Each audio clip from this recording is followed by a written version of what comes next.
अगर आप लोग हमारे चैनल पर नए हैं तो प्लीज़ चैनल को सब्सक्राइब करो और ऐसी कार्टून वीडियो देखने के लिए बेल आइकन को ऑन करो। सरिता अपने छोटे से परिवार के साथ एक छोटी सी झोपड़ी में बहुत ही गरीबी के साथ गुजारा कर रही होती है। सरिता खाना बना रही होती है, तभी उसकी बेटी पूजा उदास होकर आती है।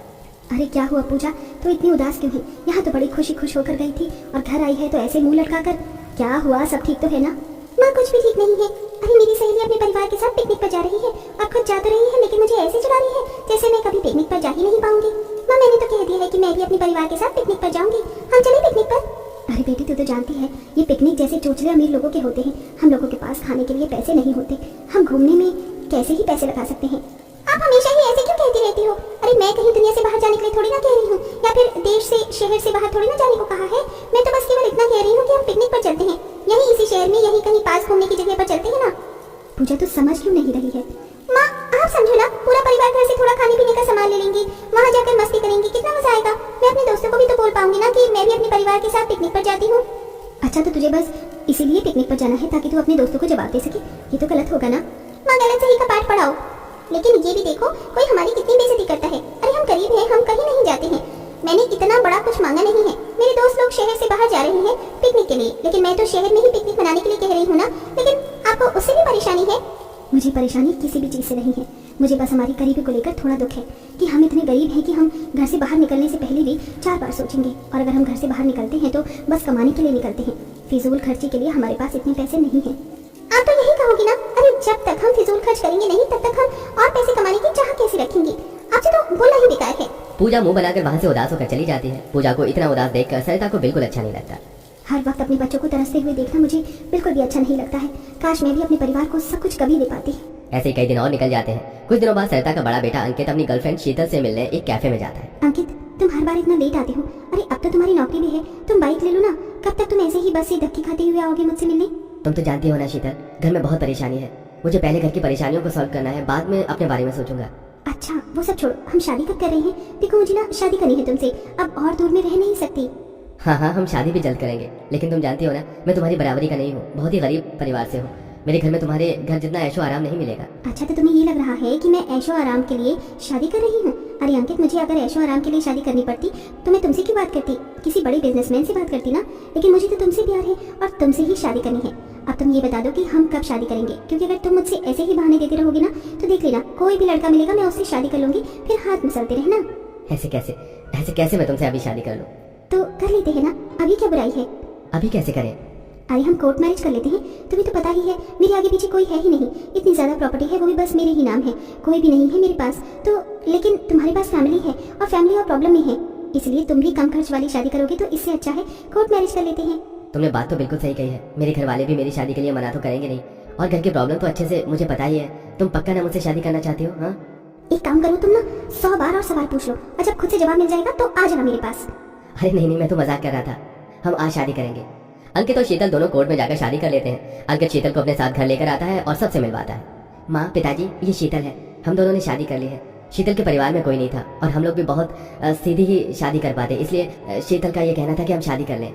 अरे शादी करने के लिए मना नहीं है, कम से कम परिवार को बता तो देता। माफ करना पापा जी, लेकिन घर में बहू आ जाए आपको भी तो वही चाहिए होगा ना, और हम दोनों एक दूसरे से इतना प्यार करते हैं कि मेरे लिए तो बड़ा मुश्किल था अलग रहना, और मुझे भी तो आप जैसा परिवार चाहिए ना। कितनी समझदार बहू लाया है तू, परिवार के बारे में सोच रही है, हमें बिना बताए शादी के लिए। उसका दुख तो जिंदगी भर नहीं भरा जाएगा, लेकिन ऐसी बहू लाया है ये सोचकर भी हम खुश हैं। भैया भाभी तो बहुत ही सुंदर है। अरे चलो अब बहू घर में आई है तो घर के रस्में भी तो होनी चाहिए ना। सब लोग बड़े ही प्यार से शीतल का स्वागत करते हैं। शीतल भी अपने ससुराल में घुलने मिलने की कोशिश करती है। माँ घर में तो राशन नहीं है और भाभी खाना बनाएंगी पहले रसोई का, उसके लिए तो कुछ अच्छा होना चाहिए ना माँ। अरे मैं पड़ोस से कुछ मांग कर लाती हूँ, कम से कम बहू के सामने तो इज्जत रह जाएगी ना। शीतल अपनी सास और नंद की बात सुन लेती है। मुझे नहीं पता था कि मेरे ससुराल वाले इतनी ज्यादा गरीब हैं, अपनी छोटी छोटी चीजों के लिए भी तरस रहे हैं। अंकित सही कहते थे। शीतल को अपने ससुराल की गरीबी के बारे में जैसे जैसे पता चलता है उसे काफी बुरा लगता है। कुछ दिनों बाद पूजा और चिराग दोनों आपस में बात कर रहे थे।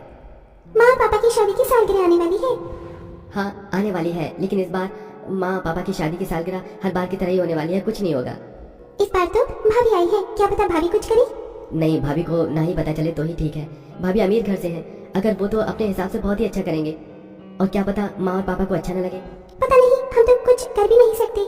अपने देवर और नंद की बातें शीतल सुन लेती है। ये सबसे सही मौका है। मेरी सास ससुर की शादी की सालगिरह आने वाली है। इस बार हर बार की तरह मैं अपनी सास ससुर की सालगिरह नहीं होने दूंगी। इस बार की सालगिरह सब लोग हमेशा याद रखेंगे। शीतल अब अपने सास ससुर के सालगिरह की तैयारी करने लगती है। बड़ी सी कपड़ों की दुकान पर शीतल जाती है। भैया, यहाँ पर जो सबसे महंगी महंगी साड़ी है वो दिखा दीजिए। दुकान वाला अपनी दुकान की सबसे महंगी और सुंदर साड़ी दिखाता है। ये देखिए, ये हमारी दुकान की सबसे सुंदर साड़ी है। ठीक है, ये पैक कर दीजिए। शीतल पूरी तैयारी कर लेती है और सालगिरह के दिन सुबह ही अपने सास ससुर को घर से बाहर भेजकर पूरा घर सजवाती है। शाम में जब शीतल का पूरा परिवार आता है तो अपना घर देखकर सब हैरान हो जाते हैं। सालगिरह की बहुत बहुत बधाई हो माँ जी, आपको और पापा जी को भी। अरे, मेरे तो दिमाग से ही निकल गया था कि आज हमारी सालगिरह है। भाभी, आपको कैसे पता चला कि आज माँ और पापा की सालगिरह है? मैंने उस दिन तुम्हारी और पूजा की बात सुन ली थी। और माँ जी, पापा जी, आओ चलो केक कट करते हैं। सब लोग मिलकर सालगिरह को काफी अच्छे से मनाते हैं। कुछ देर बाद शीतल टिकट लाकर अपने सास ससुर के हाथ में रखती है। बहू, ये क्या है? ये आपकी फॉरेन ट्रिप है, मेरी तरफ से आप दोनों का सालगिरह का तोहफा। नहीं बहू, ये बहुत ज्यादा है। घर पर ही सालगिरह मनाना ठीक था, लेकिन बाहर जाना नहीं। बहू, तू अमीर घर से आई है, इसका मतलब ये नहीं कि हम फायदा उठाएं तेरा। माँ जी, किसने कहा कि आप मेरा फायदा उठा रही हो? अरे, मैं आपकी बेटी हूँ और आपकी बेटी आपके लिए कुछ कर रही है तो इसमें गलत क्या है? जिस तरह ये ससुराल मेरा है उसी तरह मेरा सब कुछ भी ससुराल का ही है। माँ, शायद शीतल सही कह रही है। अरे, आप लोगों को कोई परेशानी ना हो इसीलिए चिराग और पूजा भी आपके साथ जाएंगे।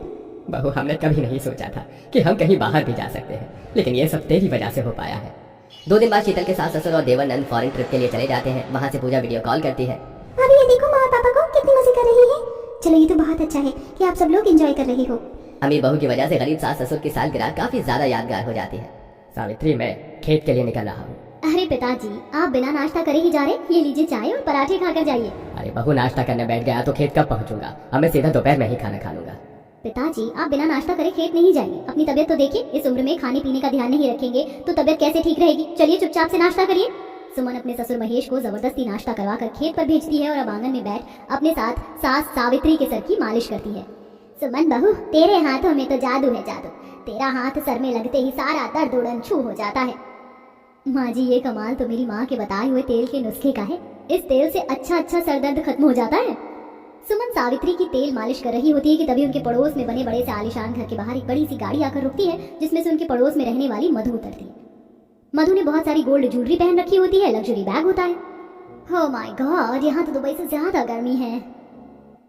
अरे मधु, ये क्या तुम तो ऊपर से नीचे तक सोने की खदान बन गई हो? इतनी सारी गोल्ड ज्वेलरी, इतना महंगा लग्जूरियस बैग, वो भी इस उम्र में। मेरी और मेरे हस्बैंड की 50वीं शादी की सालगिरह थी ना, इसीलिए हम उसे सेलिब्रेट करने के लिए दुबई गए थे। अब दुबई जाएं और वहाँ से गोल्ड ज्वेलरी ना लाएं, ऐसा कैसे हो सकता है? क्या ये सारी ज्वेलरी मेरे हस्बैंड ने मुझे दिलाई है?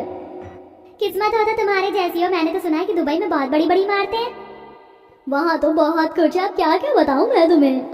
अरे मधु बहन, शादी की सालगिरह मुबारक हो। भगवान करे आप लोग और कई सालों तक इसी तरह साथ रहें। और नहीं तो क्या, इस साल हमने बुर्ज खलीफा में अपनी शादी की सालगिरह का सेलिब्रेशन किया था। नेक्स्ट ईयर हम दुबई के यार्ड में सेलिब्रेशन करेंगे। वैसे ही बुर्ज खलीफा के बारे में तुम गरीब को क्या ही पता होगा ना, तो तुम कभी जुमरी तलैया तक नहीं गए हो। बाय द वे, टाइम क्या हुआ? मुझे स्पा के लिए जाना था। वो क्या है, दुबई जाने के बाद मैं अपनी स्किन का कुछ ज्यादा ध्यान रखने लग गई हूँ। चलिए अब मैं चलती हूँ, शाम को मिलते हैं।